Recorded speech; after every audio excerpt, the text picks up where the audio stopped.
Venezuela is going through an economic collapse. Unemployment is at an all-time high, minimum wage is $12.53 a month due to massive inflation, and food shortages have become the norm. This desperate situation has led to mounting tensions and chaos in the streets. Caracas, the nation's capital, is now one of the most dangerous places in the world. But it's not as dangerous as the wilderness in RuneScape, where Venezuelans are being hunted down every day. These are just some of the Venezuelans who have resorted to farming gold in RuneScape in order to survive because the conventional job market is so scarce and unreliable in their country. What these Venezuelans are doing is farming green dragons in the wilderness, which is a PvP area. They farm these dragons because they drop dragon bones and green dragon hides, which they can sell on the Grand Exchange for gold. By doing this, they can make around 500,000 RuneScape gold an hour, which translates to roughly 50 cents an hour. And while you may think that 50 cents an hour isn't much, it's really not, it is better than poverty.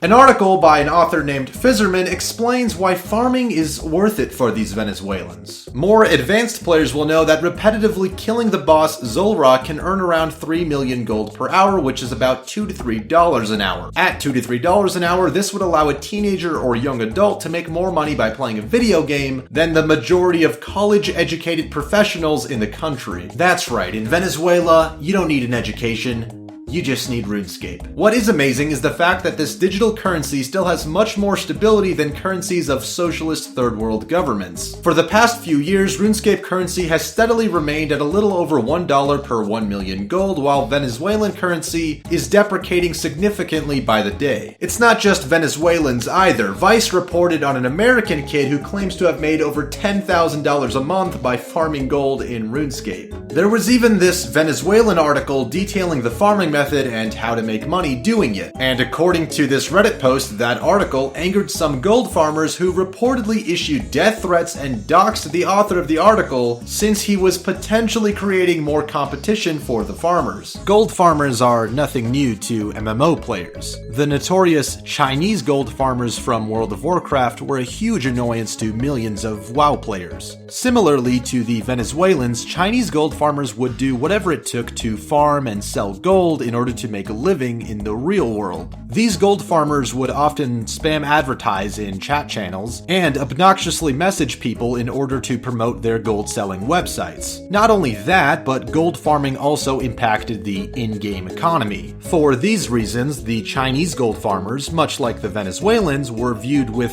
disdain by many players. One of the more extreme responses to these Venezuelans was a massive thread on the Old School Runescape Reddit, which gave a detailed guide on how to disrupt and kill gold farmers. And a lot of the comments on the thread were pretty hateful, and it seems like most people really don't like these gold farmers. I hope you're okay with sending Juan to school with no lunch. It sounds funny, but it could be reality, lol. That's what makes it funny. Loved the part where you explained how to insult them in their native language. 10 out of 10, great guide. I will go commit genocide on those putas and perros. Make sure they suffer IRL financially and psychologically, laughing my fucking ass off. There seems to be some dehumanizing going on in response to these gold farmers. It's sort of an interesting experiment in human psychology, because these gold farmers speak a foreign language and they might be annoying some players, they're viewed as the other. There's a clear disconnect between players online and the real lives of others behind a computer screen. This has always been a contributing factor as to why people act differently towards each other online, but in this particular scenario, it can actually affect people's livelihoods. Given all of this madness, I decided to contact a Venezuelan player and hear things from his perspective. Hola. Hi. Hola, mira. Sí, bueno, ya sabrás quién es Greg, ¿no? Okay. Does he know any people, any other Venezuelans who do it for a job? Sí hay algunos que trabajan haciendo esto, pero Jade siempre toma su carta en el asunto y siempre les borra su cuenta. Y eso es lo que evitamos muchos venezolanos como yo, por lo menos. Yo lo que hago es divertirme y quiero subir mi PJ de RuneScape y evitar eso. Para evitar eso, evito vender el oro. Has you ever received a lot of negativity or hate from other players because he's Venezuelan and because he's farming? Sí, hay algunos países que le tiene rabia a la mayoría de los venezolanos porque piensan que todos juegan para obtener dinero y la mayoría es falso, pues. Sí hay algunos que otros, pero no somos todos. There are RuneScape players who are writing guides on how to kill farmers, and specifically Venezuelan farmers. What does he think about that? Does that make him feel sort of targeted in the community? Ah, sí, ese por, como te digo, que hay gente que le tiene rabia a los venezolanos, que se la pasan más que todo en Glink, porque piensan que están haciendo es dinero y están perjudicando al juego en sí, pues ajá, y entonces piensan que todos los venezolanos son los iguales. Even between the Venezuelans, there's a lot of competition. Sí, hay también clanes que estamos unidos para... así en venezolanos que también le tenemos rabia a esos otros venezolanos que porque también nos perjudican a nosotros porque Jade nos tiene la vista a todos los venezolanos, entonces también hacemos lo mismo, nos unimos un grupo de varios y vamos a pequear, hacemos guía para ir a pequear a esa gente.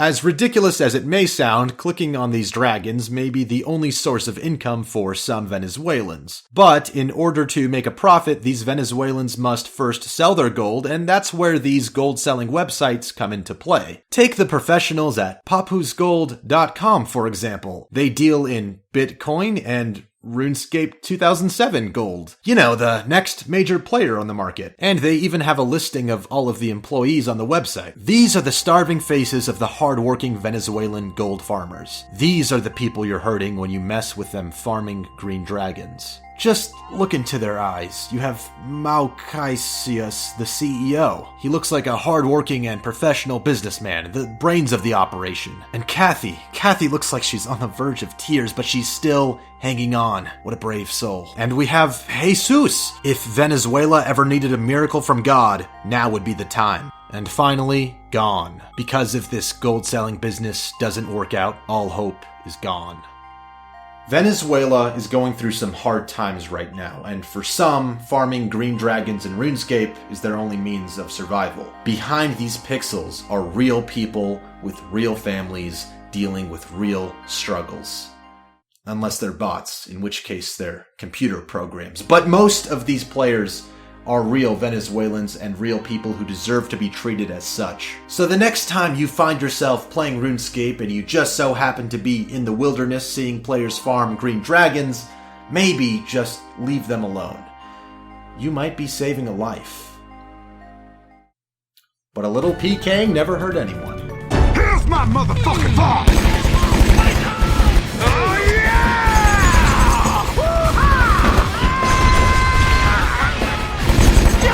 Get him!